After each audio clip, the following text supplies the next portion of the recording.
बिस्मिल्लाहिर्रहमानिर्रहीम। अस्सलाम वालेकुम। Welcome to my channel. Dear guys, आज हम इंडियन पॉलिटिकल सिस्टम को देखेंगे। इंडिया के आइन को, इंडिया की कॉन्स्टिट्यूशन को आज हम स्टडी करेंगे। जैसा कि आप सब जानते ही होंगे, पाकिस्तान और इंडिया की जो हिस्ट्री रही है वो एक जैसी हैं, सेम ही हैं, और दोनों ही कंट्रीज़ अगस्त 1947 में आज़ाद हुई थी। तो पाकिस्तान का पहला जो आइन है वो 1956 में जाकर बना, और जो इंडिया है उनका पहला आइन 1950 में जाकर बना। तब तक दोनों ही कंट्रीज़ जो हैं ये इंडियन एक्ट 1935 के ज़रिए कंट्री को चला रही थी। तो आइए और देखते हैं इंडियन कॉन्स्टिट्यूशन।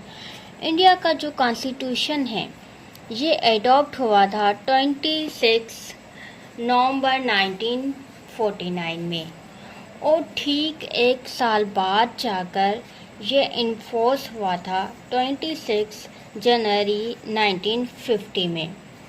ठीक है, it is world longest written constitution.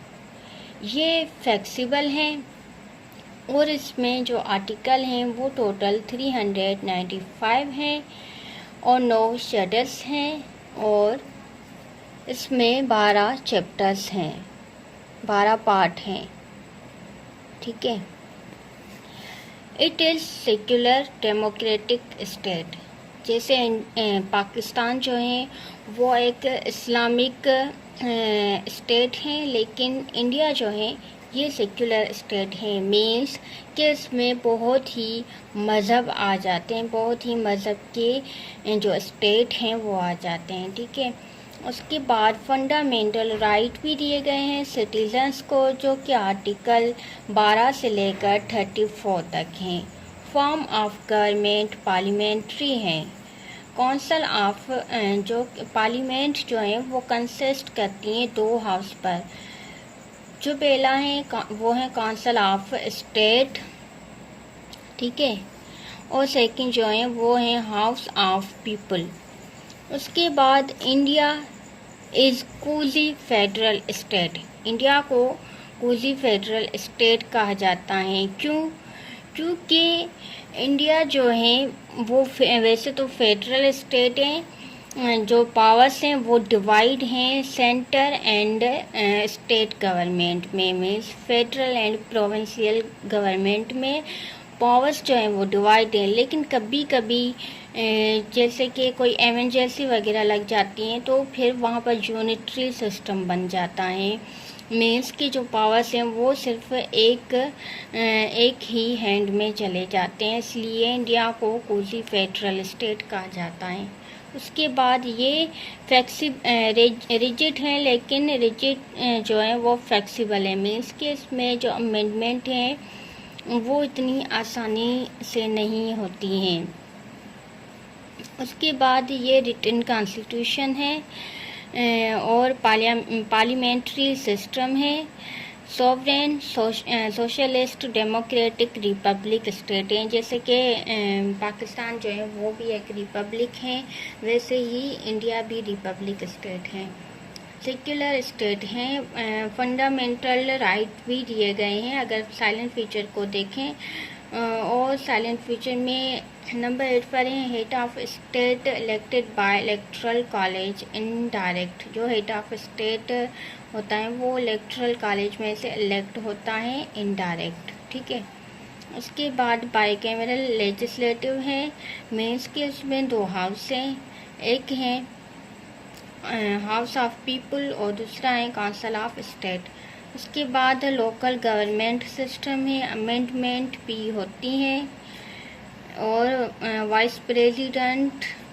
उसके बाद अमेंडमेंट 2/3 मेजॉरिटी से होती हैं। जो इसमें जो टोटल अमेंडमेंट हुई हैं वो टोटल 104 हुई हैं, और जो लास्ट अमेंडमेंट हुई थी वो 2020 में हुई थी। ठीक है, उसके बाद देखते हैं प्रेसिडेंट को।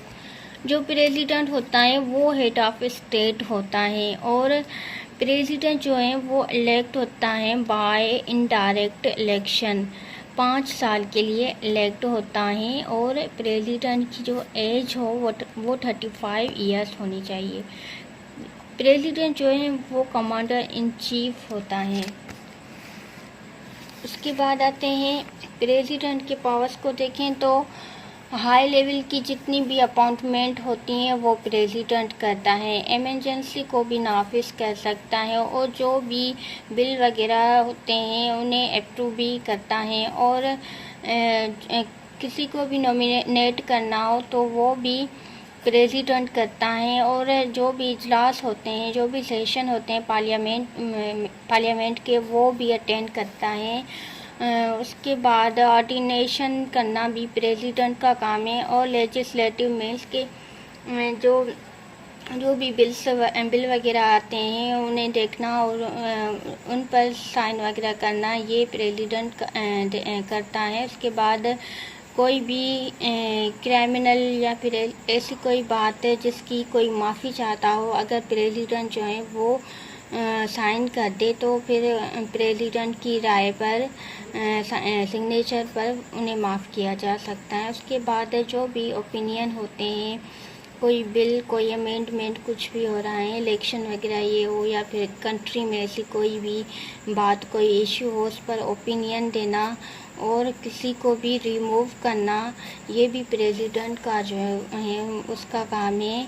और फाइनेंशियल जो भी वर्क बातें होती हैं उन पर भी डिस्कस करना और राय लेना और देना, ये भी प्रेसिडेंट का पावर है। और डिसोल्यूशन, लेजिस्लेटिव को, असेंबली को अगर डिसोल्व करना हो तो ये भी प्रेसिडेंट का काम है। लेकिन ये जो सारी जो पावर्स हैं, जो सारे वर्क हैं, ये प्रेसिडेंट जो है वो एक्सरसाइज तो करता है लेकिन प्राइम मिनिस्टर की एडवाइस पर। प्राइम मिनिस्टर ही इन्हें ये सारे पावर्स देता है।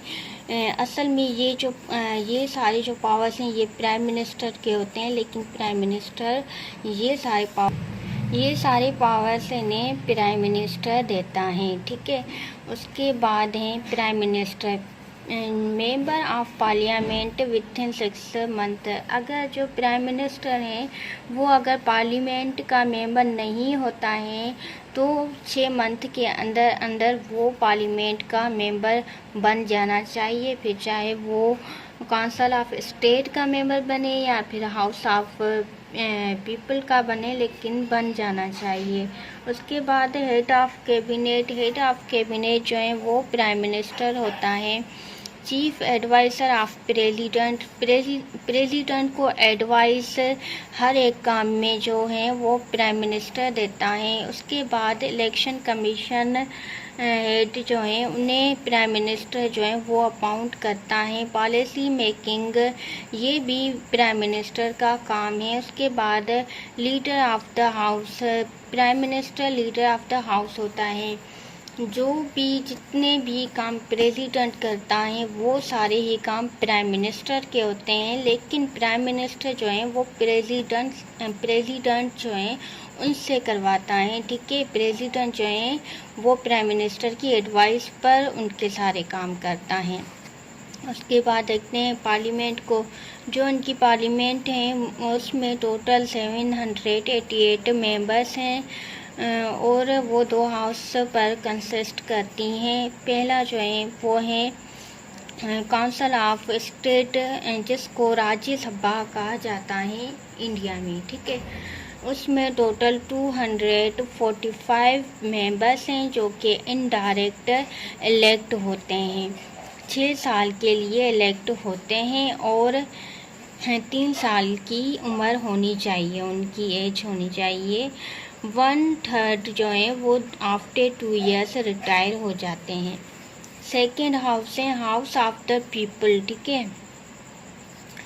इसको इंडिया में इन्हें लोकसभा कहा जाता है, लोकसभा। इसमें टोटल 543 मेंबर्स होते हैं जो कि डायरेक्ट इलेक्ट होते हैं और वो 5 साल के लिए इलेक्ट होते हैं। उनकी एज 30 साल होना ज़रूरी है। और इंडिया में मल्टी पार्टी सिस्टम है। अगर पार्टीज़ को देखा जाए तो मल्टी पार्टी सिस्टम में है। डियर स्टूडेंट्स, ये था आज का हमारा टॉपिक इंडियन कॉन्स्टिट्यूशन के ऊपर। अगर आपको ये कॉन्स्टिट्यूशन समझ में आया है तो प्लीज़ मेरी वीडियो को लाइक कर दें और चैनल को सब्सक्राइब कर दें। थैंक यू, अल्लाह हाफिज़, बाय बाय।